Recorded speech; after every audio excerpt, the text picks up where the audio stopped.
And we're back in the car on a Friday, like we never left. Welcome to the Confessions of a Not So Dangerous Mind podcast. I'd like to thank you all for spending some of your early Friday evening here with me in New York. But once again, we're going to skip past all that promotional jazz and get right to the guts of the episode. Today marks 28 years. Well, since the release of two films that I absolutely love, one of which ended up being a hugely successful franchise, kind of against all odds, and the other was just a one-off, which did okay at the box office, should have been a bigger hit, but is very well remembered by history, and that's the film I'm going to be focusing on in this episode. The movie that was released today, May 2nd, 1997, which became a super successful franchise, is Austin Powers' International Man of Mystery. The other big film released on May 2nd, 1997, which I saw in theaters with my dear old dad, is John Mostow's Hitchcockian, we love that word if we're film geeks, Hitchcockian action, suspense, mystery, bonkers, thriller, Breakdown. Now, Breakdown was a film that the teaser trailer and the regular theatrical trailer were very effective at making you intrigued and interested, because it's a sort of trailer that seems to send out mixed signals, but it really doesn't. But it sets up a can't win situation. It sets up a scenario in which Kurt Russell's main character of Jeff Taylor, and we get this in the preview, Jeff Taylor is traveling cross country with his wife, and she disappears. And how the hell could she disappear? She got into a truck with this kindly trucker, and now I meet this trucker on the road, and he tells me he doesn't know who I am. He's never seen me before in his life. What happened to my wife? And the movie is just that. So when we say Hitchcockian, for those who maybe just know the name Hitchcock, or you've seen Psycho because it had a successful run on Netflix a few years back, or maybe you've seen The Birds, or Vertigo, or Rear Window, or North by Northwest, which I think is his most entertaining film. But the general idea, if we say it's a Hitchcockian thriller, it could mean a lot of things. This is not something that is a precise, dictionary definition. There are Hitchcockian thrillers which play like horror films. Brian De Palma made a bunch of them, such as Carrie, such as Dress to Kill, and Body Double. Then there are Hitchcockian, they're called Hitchcockian because it's about somebody wrongfully accused or suspected of a terrible crime and have to prove their innocence.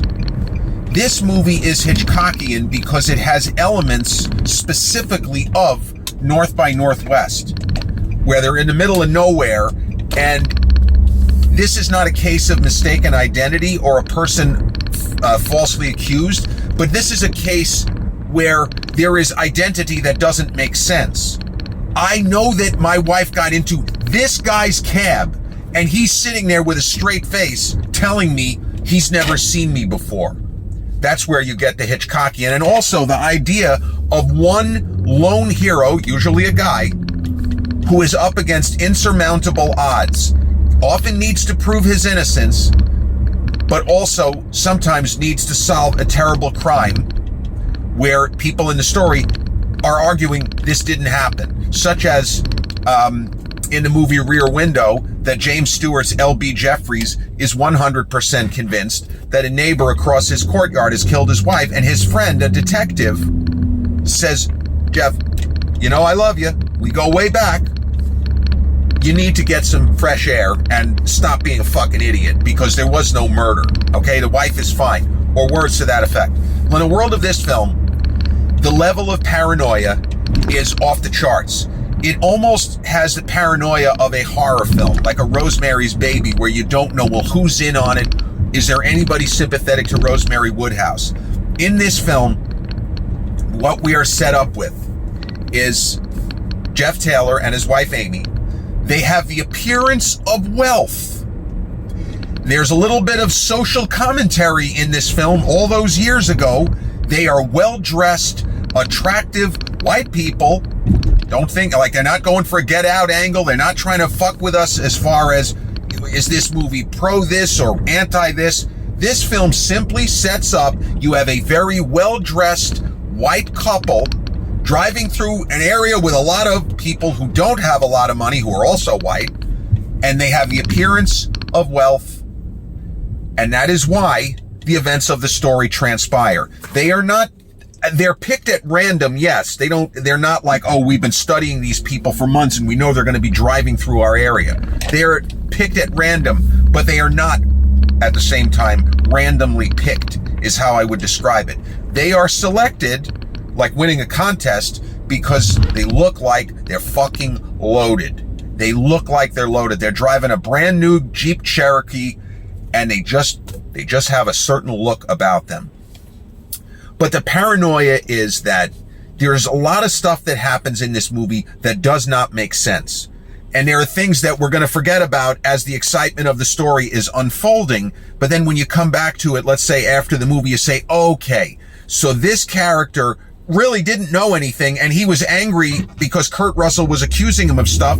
He honestly had no idea what this guy's fucking psycho. What is he talking about? But then there were characters who were sandbagging him, and there were people who knew exactly what was going on, and they were almost engaging in disinformation.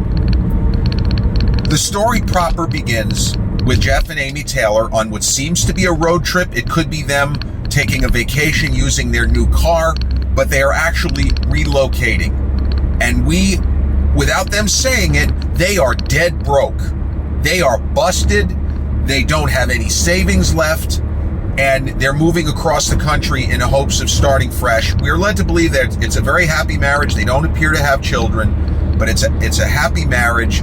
And Kurt Russell and Kathleen Quinlan had terrific chemistry, I believe, in this film. And Kathleen Quinlan was somebody who seemed to be a rising star in the 80s, and she kind of disappeared and then came back in 1995 with Ron Howard's Apollo 13, where she was so strong, she got an Oscar nomination. There were people that thought she was actually going to walk away with the award. She didn't end up winning, but she's very solid in that movie, and you could make the argument that her character of Marilyn Lovell forms the emotional center of the film. But they are on the road. They're not particularly sure that they're doing the right thing. They're taking a risk. At least we have each other. It's not played for laughs. This is straightforward stuff. And they go to a gas station with a Quick Mart. You know, we even had those back in the Stone Ages of 1997 or 96 when this movie would have been shot. They stop at a gas station, and Kurt Russell, he goes in there, gets some donuts or whatever the fuck he gets when he's inside there. And unfortunately, he seems to run afoul of one of the locals. Now, it doesn't matter if he runs afoul of one of the locals because they're not staying here. They are hundreds of miles from their destination. So if there is any kind of static, Kurt Russell is not looking to get into a brawl. He's not looking to fight with anybody. And yes, the guy that he seems to have beef with or has beef with him is played by MC Gainey, who's twice the size, almost literally, of Kurt Russell. He wouldn't last more than 3 seconds, in the squared circle with this guy or anywhere. But even if he thought he could take him, he's not making a big deal that, hey, you cut me off, bro. It's okay. We're square. I'm sorry. I didn't mean to cut you off. We're good. And then he gets insulted a little bit. But the encounter with MC Gainey's character, and seeing the film with my dad the first time, it is an uncomfortable moment. We're not expecting it, and we know that something's going to come of it. We just don't know exactly what. So it doesn't appear that MC Gainey fucks with his car. Like they have words, and MC looks like we're going to stuff him into a hoop. But then the moment passes, and Jeff goes back to the car, and Amy gives her the donuts, a drink, whatever it is they have there, and they set about on their way. They continue their drive westward. So they get a little bit further down the road, and the car simply dies. It would be a stretch to say that it stalls. It doesn't feel as if the car has stalled. It just dies. As if there's some kind of, nowadays we would say it's a computer failure or a battery failure. If it were, like the Cybertruck, where people are like, well, this doesn't make any sense. My battery was charged. Whatever the case might be. The car appears to simply die. Now, they're in the middle of fucking desert. They're somewhere, I think it's supposed to be New Mexico, but it doesn't matter. It could be Arizona. They are in the ass end of nowhere. It is 90 degrees. Yeah, man, but it's a dry heat. Also terrific. It's 90 degrees. They don't have unlimited supplies. They got a new Jeep Grand Cherokee. They don't have that much money. They got the donuts, whatever. We can make some jokes. But this can't be. This does not make sense. The car can't just stop. And as they're trying to figure out what their next move should be, the angry trucker, played by MC Gainey, drives past them and appears to be menacing them, as if he's going to stop his own truck, get out of the car, and, you don't want to extrapolate too far out. This isn't math, but maybe beat Kurt Russell to within an inch of his life or beyond, and maybe take Amy. So as they are in a panic trying to figure out what to do, an 18-wheeler happens along. And they flag him down, and the 18-wheeler comes to a stop, and out steps one of the great character actors to ever work in Hollywood, J.T. Walsh, who died, unfortunately, not that long after this film. But J.T. Walsh was, in the character actor universe, the fucking cheat code. He was a boss. He never gave a bad performance, and I would argue that he is great in every film he was ever in, whether it's The Negotiator, whether it's playing Big Bob in Pleasantville, whether it's the unbilled cameo that he does in Outbreak, where he plays a very sympathetic United States senator, whether it's with Billy Bob in Sling Blade. That man was extraordinary. Jack Nicholson paid tribute to him when he won his Oscar for As Good as It Gets. He had a great working experience with him and called him a good friend way back in '92 with A Few Good Men.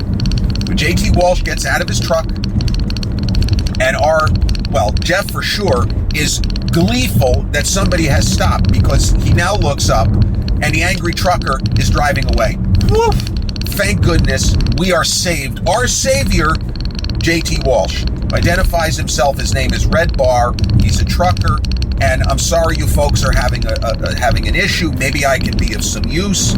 And Kurt Russell his character is more intelligent and more capable than he appears. It's important to remember this as you're watching it. The guy seems like a pushover. A gust of wind will blow him over. He may not be physically imposing, but he is highly intelligent and very capable. He's capable of coming up with solutions on the fly to questions that he hadn't thought of a few seconds earlier. So the wife, when she sees this guy, she is already calculating, we're saved, we're rescued. And immediately she would trust this guy. She would get in the cab within 10 seconds. But Kurt is the one who asks the question that needs to be asked. He doesn't know if this guy is good or evil. All he knows is, at least we got rid of that asshole in the smaller truck. And maybe I can use a CB radio to radio for help. Kurt is not in any way getting into this guy's truck. He doesn't know him. He is suspicious. There was no reason for that near brawl where I could have gotten killed. That asshole in the... I don't trust anybody here. Now, he doesn't say this, but this is what when we think back on the movie, this is our takeaway. So he asks Red, can I use your CB transmitter? You don't have to do anything else. And I, call for help. We can get a tow here, etc. We have cash, whatever he says to him. Red says, the system is fried. You're welcome to look at it, but the system is fried. Can't do that. Kurt says, okay. He says, but I'll tell you what I can do, because this is really terrible what's happened. You seem like nice people. You're moving, whatever they say. I can give you a lift to the next town. There's a diner, a couple of miles from here, maybe 3 or 4, maybe even more. It's far enough where they might not make it on foot. That's the implication that we get. He said, I can give you a lift to the next town, to Bell's Diner, and help you out, and, you can put this mess behind you. Again, I'm really sorry. He's very nice and cordial and apologetic and all of this sort of stuff. Amy immediately agrees, but Kurt, there is a little bells going off in his head. Something is just, no, we shouldn't get into this. We shouldn't get into this truck. And he actually sends Red on his way, because this can't be right. This is a new car. There's no way that this car can just die. It has to be something stupid and something simple.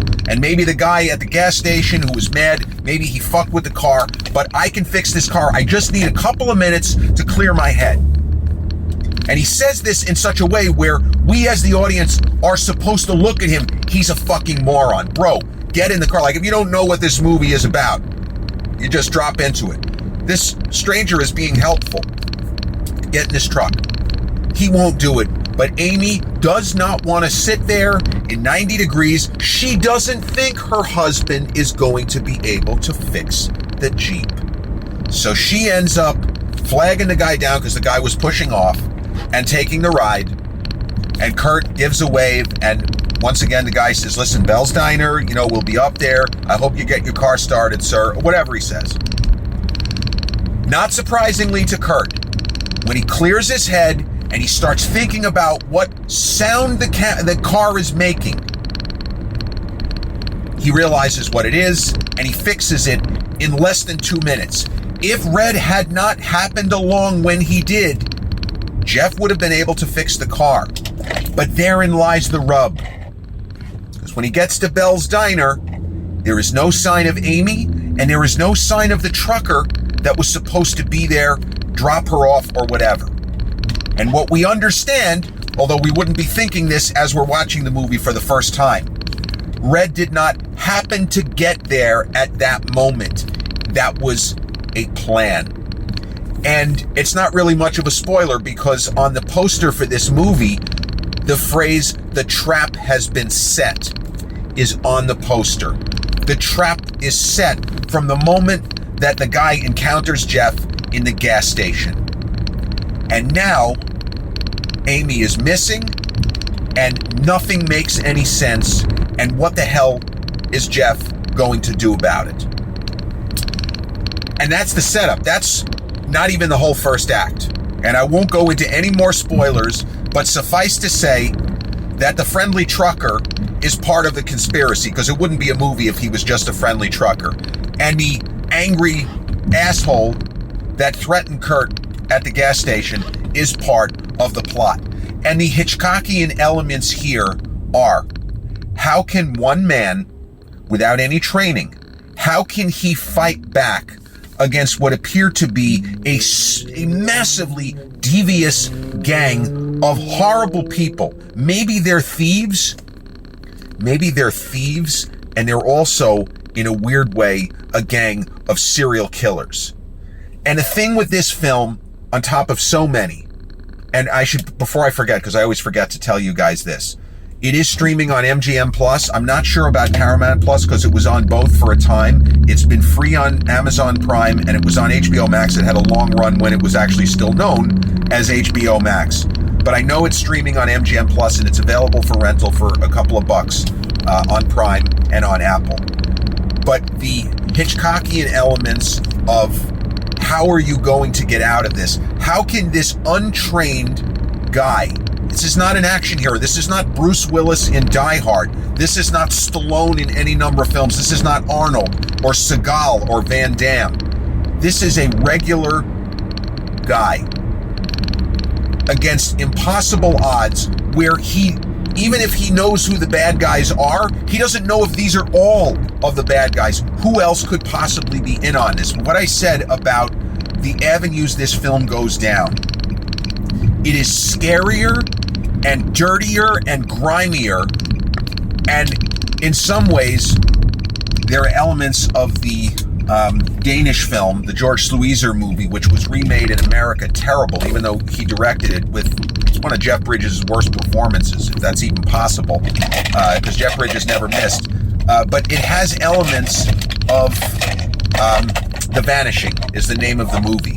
There are some elements of The Vanishing in this film, because the movie takes its time in allowing us into the true horror of what has transpired, because this is not a film where only one thing has ever happened. Jeff and Amy Taylor are not the first potential targets of whoever the bad guys actually are.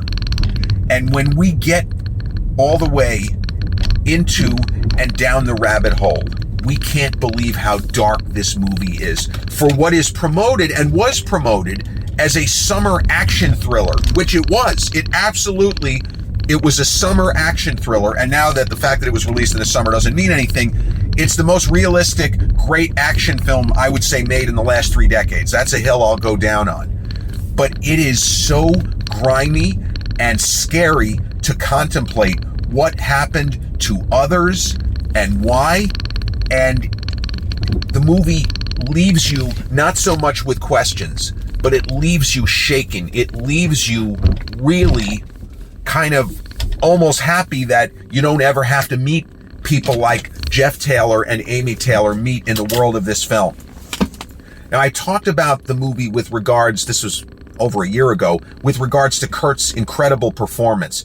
And for those who don't know, Kurt Russell was a child star. He was a Disney contract player. He literally worked for Disney as a kid. And in the realm of child stars who ended up becoming stars as an adult, Kurt Russell he's number one. He's literally the guy. He started working when he was 8, very distinctive, open face, obviously he was a very attractive kid and an attractive man. But he was unbelievably busy from, let's say, circa 1987 into this movie, which is 1997. I'm going to miss certain films, but it's not that all of the movies are great or even good, but the quality of his performances in particular, of not giving the same performance, of doing something different. You start with Overboard with his life partner, Goldie Hawn. It's okay, it's not great. But then you go ahead to Tequila Sunrise, which is a movie I should probably talk about at some point. It's not that it's so great, but it is an example of stars, just great movie stars elevating a so-so story just because of their incredible movie star charisma in Michelle Pfeiffer, Kurt Russell, and Mel Gibson. And Kurt did Backdraft in that era. He did Tango and Cash with Stallone. He did Unlawful Entry, a little bit of cockeyed casting, or maybe not, where Ray Liotta plays the bad. Well, actually, Ray Liotta playing the bad guy makes sense. And that's kind of a dirty, grimy thriller in its own right. Then he did Tombstone, which now is more famous because of Val Kilmer's performance. He did Soldier. He did Stargate, which was a big science fiction film. And then in 1996, he had 2 big action movies that came out in the summer of 96. Kurt Russell's version of Nicolas Cage in 1997, who had Con Air and Face Off in the same summer. In the summer of 96, Kurt had Executive Decision, which I say is the most underrated Die Hard on a Die Hard in a Die Hard with a movie. It is a great action film, the kind of film that couldn't be made in the post 9/11 era because it deals with a terrorist hijacking of a plane and a potential cataclysmic bomb going off in the worst possible spot. And Kurt also did Escape from LA, which didn't really do very well at the box office. If you ask me, it's better than the original. I think Escape from New York is massively overrated. Escape from LA is a fantastic film, a great film, with an angle that in the post-COVID era, there's an angle in that story that would not have landed before COVID, that now people are going to be howling if they see the film for the first time, like, holy crap, what did they do here? It's almost like they knew that at some point we were going to be dealing with a super bug like a COVID-19. And then Kurt did Breakdown. And in his long career, he was on The Fugitive with David Jansen, Clint Eastwood's old buddy, the original TV series of The Fugitive. He was 8 years old, and he's on The Fugitive with David Jansen. It is incredible what he does just in that limited role on that one episode of the TV series. He is great. But in his entire career, and going up through working with Tarantino, Hateful Eight, and obviously he did with Death Proof and Christmas Chronicles, and so many great films. He did the Elvis, was it an Elvis movie? I think it was an Elvis movie. That was his kind of transition into adult roles. The single best performance in Kurt Russell's career is as Jeff Taylor in Breakdown. It is magnificent all the way, because as much as this is a high tension action movie where the stakes are huge, because even, if you hate to say it, if he fails, more people are going to die. These guys, maybe they're just getting warmed up. Maybe, in the words of Andrew Dice Clay, we're just getting started, right? But Kurt wears his emotions on his sleeve, and in a crazy way, you could just look at this film as a character study of a seemingly meek intellectual sort who seems meek, but he doesn't necessarily seem as smart as he actually is, and how he rises to meet the crazy challenges of this story. See, Snake Plissken in the previous year's Escape from LA, he goes through also absurd challenges one after another in the world of that film, but he's Snake Plissken. We know that that guy can take care of himself. He is dangerous. He's more dangerous and potentially more deadly than the bad guys coming after him. That's not the case in this film. The desperation angle of what Kurt is trying to do. Can he rescue his wife? What if she's already dead? Is he the type of person who will reach a level where if she's gone, he will simply kill everybody? We don't know. And that's part of the strength of Kurt's performance, because at various points, he seems like he still has a moral center, but if my wife is dead, I'm going to kill every one of you motherfuckers. And you believe it because the performance is so strong. And the circumstances the character finds himself in are just so crazy. There's no way that anybody could be trained for this. Yes, Liam Neeson, his character in Taken, he gets out of this in the first 20 minutes of the movie. No doubt about it. But that guy was trained for this sort of disaster. Kurt Russell's Jeff Taylor was not.